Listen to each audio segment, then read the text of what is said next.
That's so cute.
We don't negotiate with the children.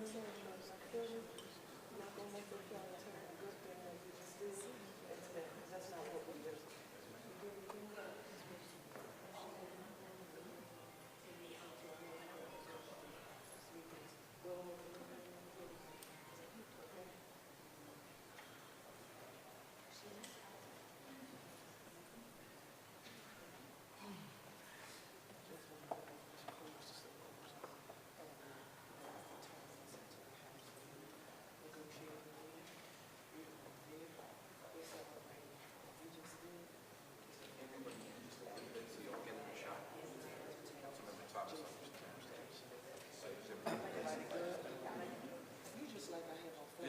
Donna said she came to her senses. Yes, sir. Yeah, please, can everybody come closer? Yeah, just come closer. You can come closer, please. When I get some eyes, I'm ready. Let me, okay. I'll show this at the end. Let me start by saying good morning to each of you. I am super excited to be here on today for what, and it's probably only one person here on today who feels the sentiment I'm about to share, and that's Donna Cooper to my left. I don't know how long it's been since we've seen the group of stakeholders who are present here on today come together, united in our advocacy for the funding of public education.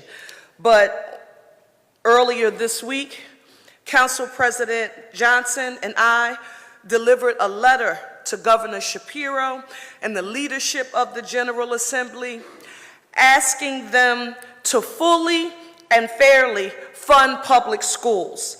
We are today joined by school administrators and advocates, and this is the part I think I've been warm and fuzzy all night long thinking about this part. Traditional public schools, as well as charter school leaders and advocates who have put aside whatever differences they may have to stand united together for Philadelphia students. I want to, for the record, to thank all of these groups, including the Philadelphia Charters for Excellence and the African American Charter School Coalition, and all of our advocates standing together on this very important issue.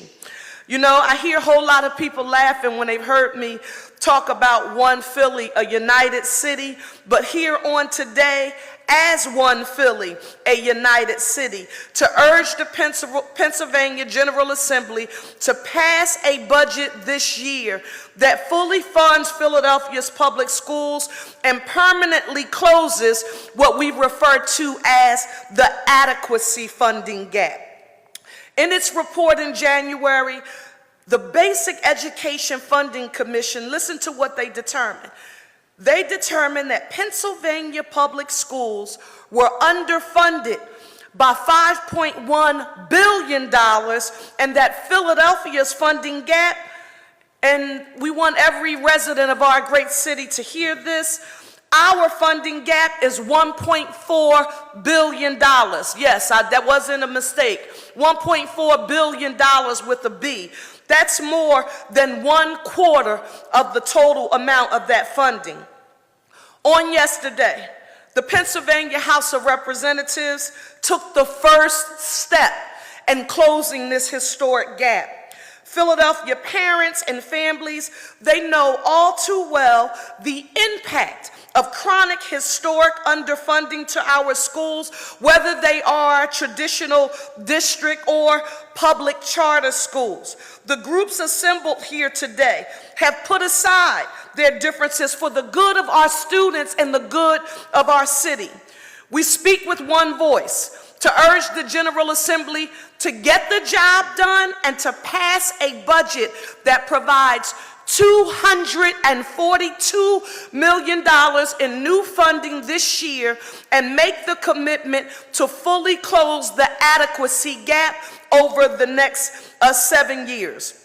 I have said this from the beginning, and all of the stakeholders here have heard me say it, and I told Philadelphia that I wouldn't whisper about it. I would not engage in the type of politics, especially when it comes to public education, that traditionally puts what we refer to as traditional public schools versus public charter schools, and work to pit the two against each other. The fact of the matter is that none of our schools have the resources that they need to provide the kind of 21st century quality first-class education that our students in our great city deserve. We have waited too long. We have done our part, and we are now looking to Harrisburg to ensure that our students have the future that they deserve. Now, to the people of the city of Philadelphia who are watching this, who may not have paid attention to the budget success that Council President Johnson, all members of council, I know Education Chairperson Isaiah Thomas is standing here, Council Member Rue Landau, Council Member Squilla. We just did in Philadelphia what no one expected us to do.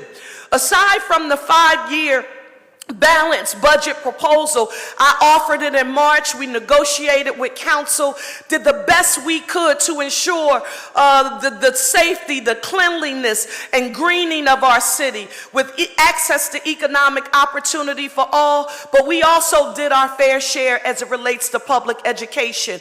We increased the percentage of funding for Philadelphia public schools by 1 millage point of 1%, from 55 to 56, and that would give us $129 million in funding throughout our 5-year plan for Philadelphia to add to what we contribute to public schools in our great city. So the message here on today is thank you to our legislative leaders, and I've got to call them out by name. Speaker Joanna McClinton, Appropriations Chairman Jordan Harris, our Senate Appropriations Chairman Vincent Hughes, Morgan Cephas, I know she chairs our Philadelphia delegation in the House, all of the Philadelphia legislators. We don't profess to know what it's like to be at that negotiating table where you are right now, but what we want you to know is that you can go to that table and be proud of the fact that your city stands behind you in this advocacy, and we do so in a way that people are not accustomed to see in Philadelphia, and that is we are standing united in our advocacy. We now want you to hear from Philadelphia Superintendent Dr. Watlington.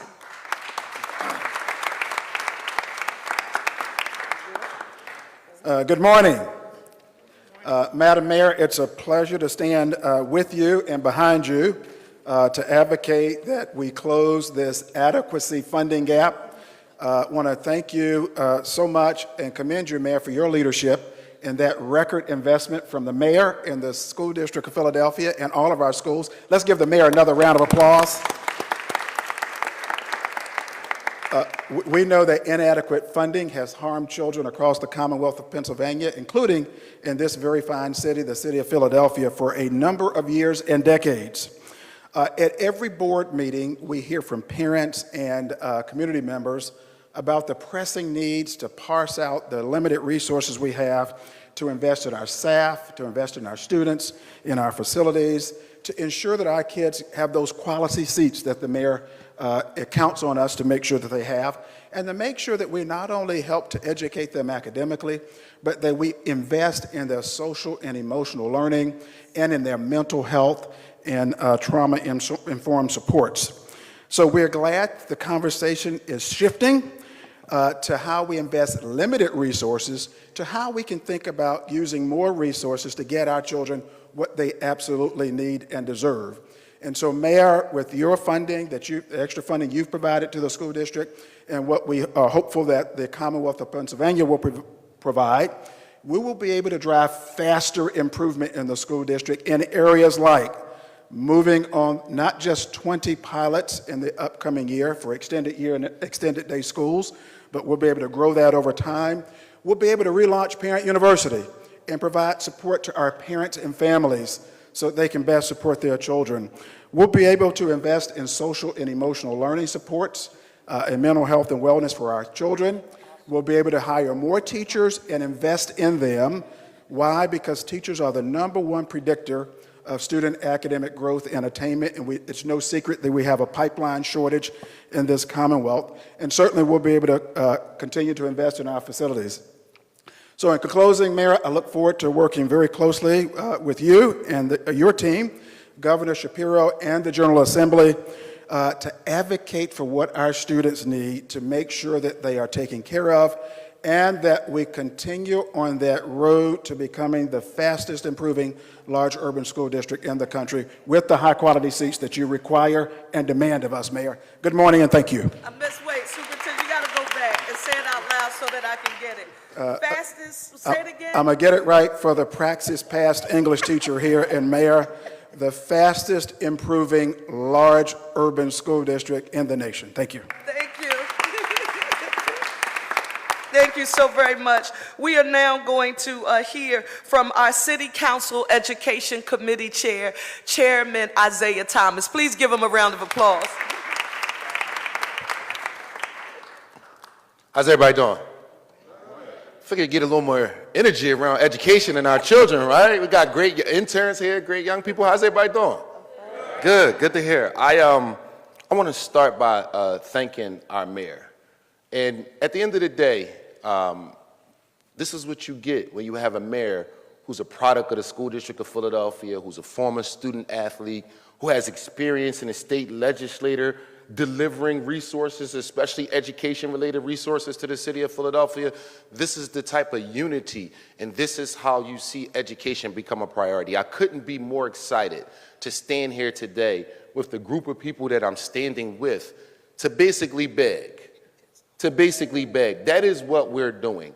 We care so much about our children that not only have we passed the budget that has a lot of great things in it, but for what I'm most excited about is that increase in education funding from 55 to 56% with the goal of getting to 58%, right, Mayor? Yes. Yep. That to me was the most exciting thing to vote for in this year's budget, because it's not about the revenue only. It's a message. We're talking to teachers and administrators, maintenance staff and climate staff, and we're telling you, you are a priority.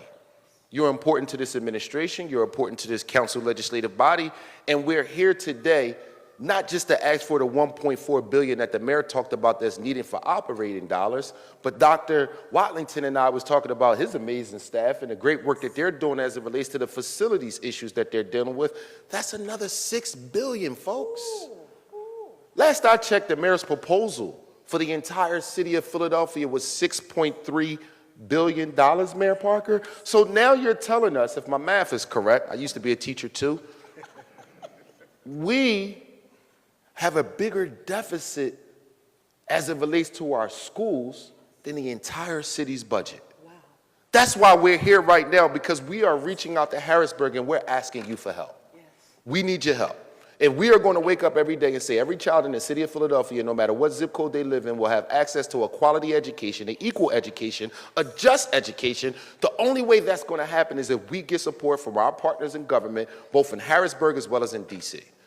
So I'm excited to stand here with the mayor. I am so grateful for her leadership, and I appreciate this coalition of people coming together saying education is our priority, our children are first, and we are willing to do whatever it takes to put us in a position to get every dollar we can for our schools. Mayor Parker, thank you for your leadership and your vision. The work continues. Thank you. Thank you, Mr. Chairman. Well spoken, sir. Well said. We are now going to hear from Dr. Joel, is it Joel or Joel? Joel. Dr. Joel Boyd, who is the CEO of Mastery Charter Schools. Give Dr. Boyd a round of applause. Thank you, Dr. Boyd.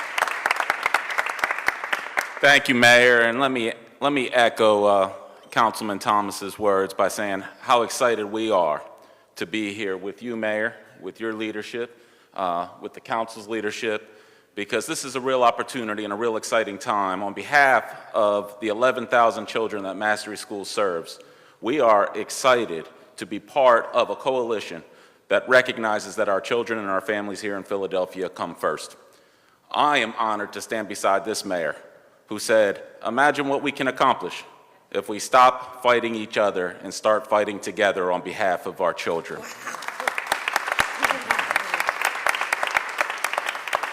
Now, I came home to Philadelphia this year after serving as superintendent of schools in 2 different districts in 2 different states, and coming home here was part of being a part of this opportunity, being a part of this opportunity to put our children first, to not look into the past, but look into the future to see what we can accomplish for our children together.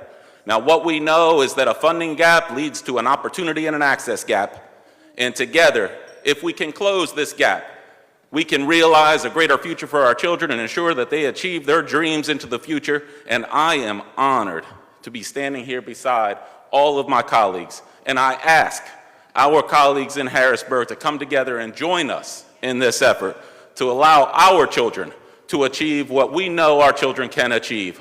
Our children deserve as much as any other child. And if we provide our children with the resources they need, we know our children will thrive. So thank you, Mayor. Thank you, Council. Thank you, Superintendent. I'm honored here today, and I'm looking forward to a brighter future. I didn't think I could get any more excited, but it keeps building. This is a super awesome day. Dawn Shavu is here with us. She is the spokesperson for the African American Charter School Coalition. Give it up for Dawn Shavu. Good morning. So On behalf of the African American Charter School Coalition, which represents roughly 15,000 children in working class families, as well as 20 brick and mortar schools across the city of Philadelphia, I just want to thank Mayor Parker for inviting us to the table and for allowing us to be a part of this coalition. For those of you who don't know, the African American Charter School Coalition was formed to end systemic racism and bias in our public school system and to create more transparency and equitable oversight for renewal and expansion opportunities for Black founded and led schools. Our goal is to ensure all children and families have access to a high quality and safe and culturally rich educational opportunities, no matter what school they go to. We want to thank Mayor Parker for her leadership in doing something that in my lifetime I've not seen before from a mayor. Rather than focusing on the type of school, she's saying, let's embrace children and families and determine what it is that they need, and whether or not they attend a public charter school or a traditional school, it doesn't matter. We need to focus on what's in the best interest of our children. And for that reason, we are standing here beside Mayor Parker and all of our colleagues to say that we need more funding. We need more funding to close this gap that exists in Philadelphia. And this $242 million can not only help traditional public schools, it can also help public charters as well. I would like to thank Speaker McClinton, as well as Chairman Harris for their leadership. And as you can see, we're all working together in Philadelphia. Let us be the example of what we would like Harrisburg to do as well. Let's follow the mayor's leadership in terms of what can happen when we can put differences aside and focus on one goal, and that is children and families. And thank you, Mayor Parker, for your leadership and for inviting charter schools to be a part of this conversation. Thank you. Wow. Our closer, Dan, you're our closer. Just so you know, Dan, you're the closer today. But only someone who has been at the table on both sides, who's been at the table at the executive branch level, which is when she and I developed a working relationship, and she knows how to fight. But now she's here leading one of the chief education advocacy organizations in our city, and I would argue in our Commonwealth, because we need our educational advocates unified in this effort as well. But I can't have us leave this historic moment on this day and we not hear from Donna Cooper. Give her a round of applause. So I remember when you were the Philadelphia delegation chair, and there was a day in Harrisburg where school funding was at risk. And it was a weekend, and nobody was around. And State Representative Cherelle Parker did not leave her seat until she got a commitment from the leader, Mike Terzai, that Philadelphia's school district would not be left behind. Would not be left behind. And let me tell you, it was her first year as the Philadelphia delegation chair. And we walked into that room, and State Representative Parker said, how are we going to show them we are unified? And I need you to do this, and I need you to do this. State Representative Parker was a champion for public education as she watched Dwight Evans be the leader, and as she took the reins of the Philadelphia delegation. So we in Philadelphia should have confidence in the strategy of forming this coalition that Mayor Parker asked to be formed in February. She challenged us all. We were all in meetings. And she said, are you going to come together? Because what our friends in Harrisburg are looking for is division. That is the way that the injustice of the public education funding system in Pennsylvania is sustained by division. And so we're here today to say to Senator Kim Ward, Senator Joe Pittman, Senator Scott Martin, they are the leaders, and Senator Argel, who is the Education Committee chair. Our children and your children's fate are inextricably connected. We will be united with you as you fight for your children. And the citizens of their communities are rising up and asking the same questions. Doesn't matter whether you're charter or public, the education adequacy gap in this state is a constitutional injustice, a racial injustice, a class injustice that must end. It is not acceptable. And when you ask the students, Councilperson Thomas talked about his interns here, and we work with students. Oh, they're Parker's interns. Oh, excellent. Good, good. She did that too. You were one of those.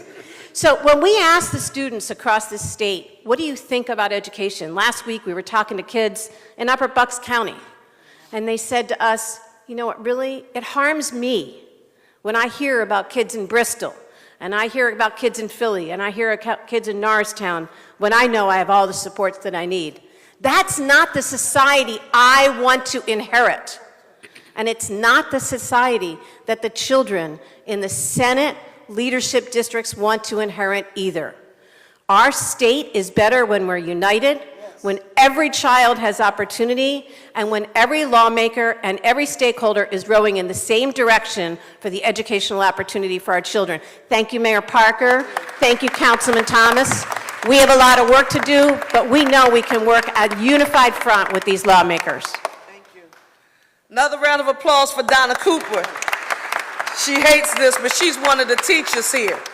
Our closer on today is a gentleman who stands on super big shoulders, but he is a strong advocate in and of his own right.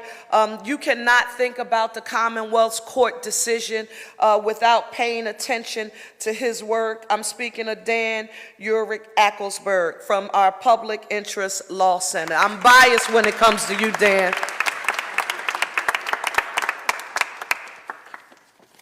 Thank you so much, Mayor Parker, and thank you for convening everyone here on such an important issue. As the mayor said, I am an attorney at the Public Interest Law Center, where along with my colleagues at the Education Law Center, we brought and won the school funding litigation that has sort of spurred all of this on. 10 years ago, those school districts, 10 years ago, school districts, communities, and families filed that case with a basic premise: that depriving children of the resources that educators know they need is not only a moral wrong, but it was a constitutional failure. Finally, in 2021 and in 2022, we had our trial. And a trial we heard from various school leaders, including from leaders in the School District of Philadelphia, who discussed in detail all the innovative things that they were really proud of about their schools, and about all the things they knew were wrong, but that they couldn't fix them because they didn't have the money. Right? Insufficient numbers of teachers and counselors and tutors and nurses and librarians and support staff. Updated buildings that had lead and asbestos. But what was amazing about that story, that Philadelphia story, was that it was not particularly unique. Wow. From Johnstown to Juniata, from Wilkes-Barre to West Philadelphia, what the trial made plain was that this is not a Philadelphia problem. Wow. This is a Commonwealth-wide tragedy playing out in classroom after classroom. It was so common and so systemic that in February of 2023, we won, because the system was failing across Pennsylvania, and because the promise of public education was as vibrant as ever so long as we gave schools what they need. Which brings us to yesterday, and a plan that starts with answering the most foundational question a school funding system should ask: what do our children need to be successful? And when you look at what districts need across the Commonwealth, the answer is $5 billion in annual school funding, and as the mayor said, $1.4 billion of which will be directed to the School District of Philadelphia. And that plan actually has an end date, as the mayor said, with concrete language to ensure professionals like Dr. Watlington or Dr. Boyd can actually depend on getting this money so that they can start planning on how to make transformative investments for the futures of their children. In practice, what this plan can be is a watershed for the Commonwealth, a before and after moment for the children of the Commonwealth and of our city. Before, mayors, school superintendents, educators knowing what children need and being unable to provide it because we can't afford it. After, teachers and counselors and tutors infused into safe, inviting, modern classrooms. Before, the most unfair school funding system in the nation, which discriminates against children in places like Philadelphia. after a system that recognizes the value of every child and that gives them the resources they need to live up to their potential. Yesterday was a great day. Yes, it was. We now have a plan passed by the House, endorsed by the governor, which more than anything values the future of children in Philadelphia and in Derby and in Lancaster and in Johnstown and everywhere across this Commonwealth. It is time. Donna, who always knows really what to remind the public of, is it was passed with bipartisan support. Yes. Children don't have R's or D's next to their name. They have potential. It is time to begin fulfilling it, and it's time for this to become law. Thank you so much for gathering us here. We're happy to be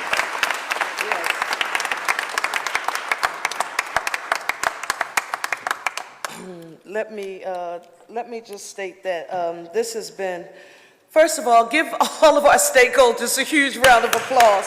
Philadelphia, this is the letter that you see us referencing.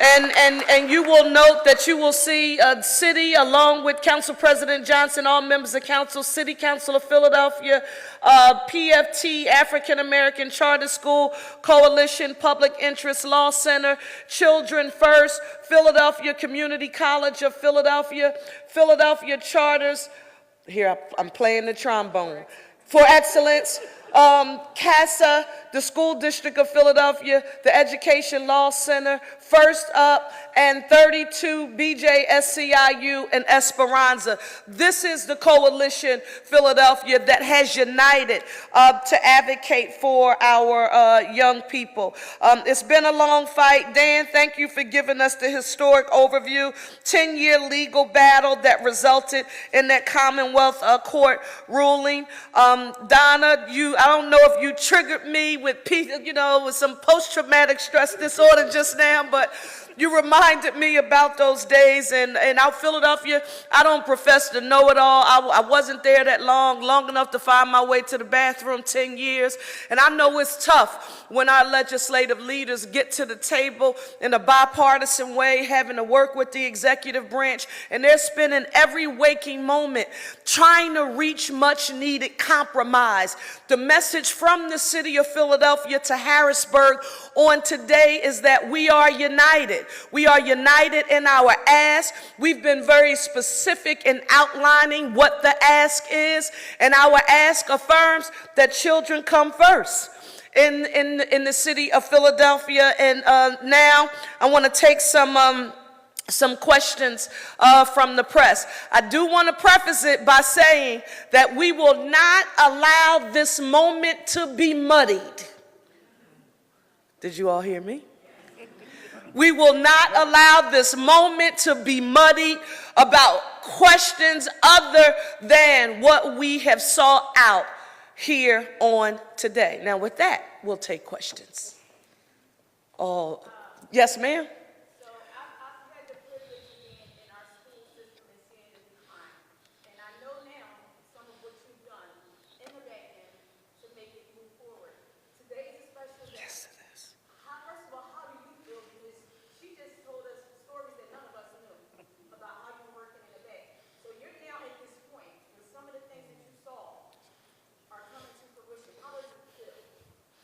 She's trying to put me in a therapy session in front of the entire city of Philadelphia.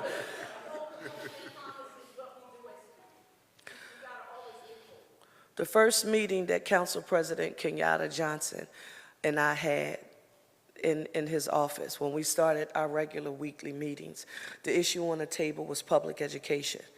The governor had given his budget address, and we were getting ready to get prepared for our advocacy.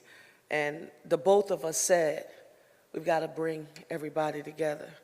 Now, when we said it, I can remember some conversations with some, won't name them, we'll just call them external stakeholders, who told us that this wasn't going to work. They said this wasn't possible, Mr. Chairman, Superintendent Watlington. They said the charters and the public school advocates, the PFT, Charter School Coalition, that's never going to happen. And you just, can't get bogged down with the noise, right? And you just have to keep hammering away.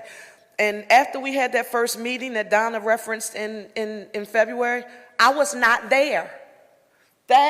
This sort of collaboration, this is all of our stakeholders coming together saying, look, all of our differences, put them aside. That's not what we're here for. What do we need to unify around? Because, again, I'm intentional about asking Donna to speak here on the day. Out of everyone who was here, Donna's the only one who's been at the table on the executive branch.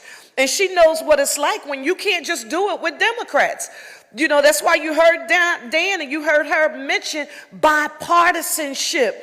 Philadelphia, your mayor, Cherelle Parker, has just affirmed that we need Republican leadership and Republican members in Harrisburg to support this educational plan that we are trying to get advanced in Harrisburg. I said it. I said it out loud. Right? So we know our Democratic leaders, and you heard us mention them, Speaker McClinton, Chairman Harris, Chairman Hughes, and all of our leaders. They're doing what they can to get to the table to hammer out what will be the final deal. You ask me how I feel. I feel good today that while our leaders are at the table, we've empowered them with their negotiating tool. It's not just what they're saying, but even when they're at the table, people know that they're not standing alone. And I'm super excited about that. I'm trying to contain that. So, yes, sir. Yes, ma'am. I'm sorry. Yes, ma'am. Mayor Parker, I wonder if you could talk a little bit about what your understanding of your timeline is. Folks in Harrisburg sometimes go off the wire. There's a deadline, and the deadline has been more of a suggestion. What are you thinking and hearing about when bills get done? 10 years. Only long enough to find my way to the bathroom. I'm telling you the truth. I still get lost when I go there today. If there is one thing I know, is that I will not attempt to affirm when. If Chairman, my Harrisburg mentor, Chairman Dwight Evans, if he were here, he will say it is going to get done when it becomes soup. Right now, it's not soup. And that is you'll have to see. There are going to be some things that will come and you figure out how to ensure that it's ready and you can get the support, the votes that you need in order to get it done. And so our job was to make sure our leaders had what they needed at the table. When is it going to happen? That part we don't know, but I know one thing, it's coming. Yes, sir. Behind, I'm sorry, and then we'll come to you. Yes. Yes.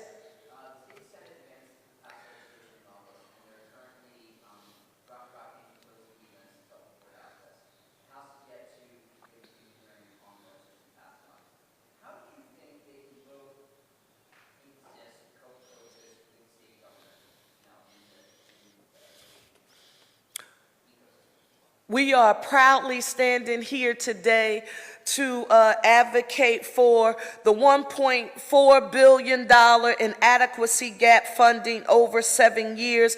That's appropriate. It's an additional $242 million in adequacy and fair funding formula dollars for the 24-25 fiscal year as recommended by the Basic Ed Funding Commission. Yes, sir.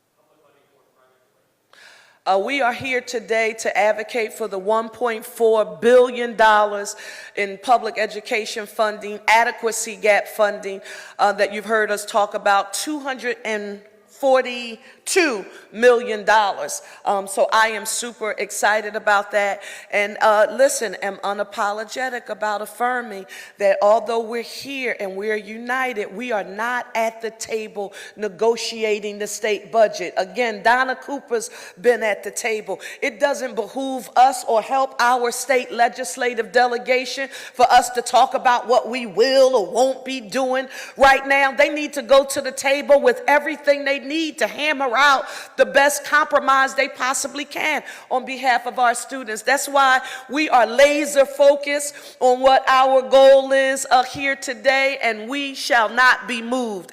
Actually, we won't be moving this press conference. Okay, I'm sorry, sir. Yes, I'm sorry, to the left. Yes. Oh, my favorite color, the orange. Oh, you all right? Thank you all so much. Thank you. Can we all get together, please, for a photo? Can we get together for a photo, please?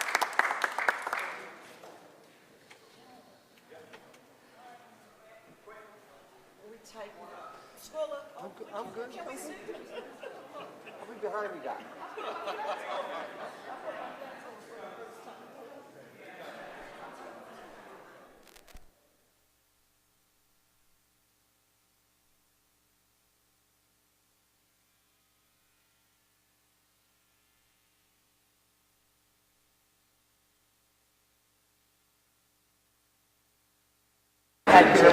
I had to take 10 hours to go up for 7 minutes and 17 minutes.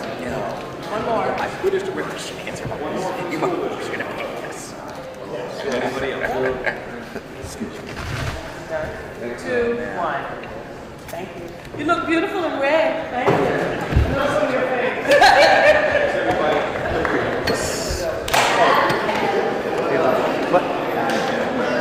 What's up?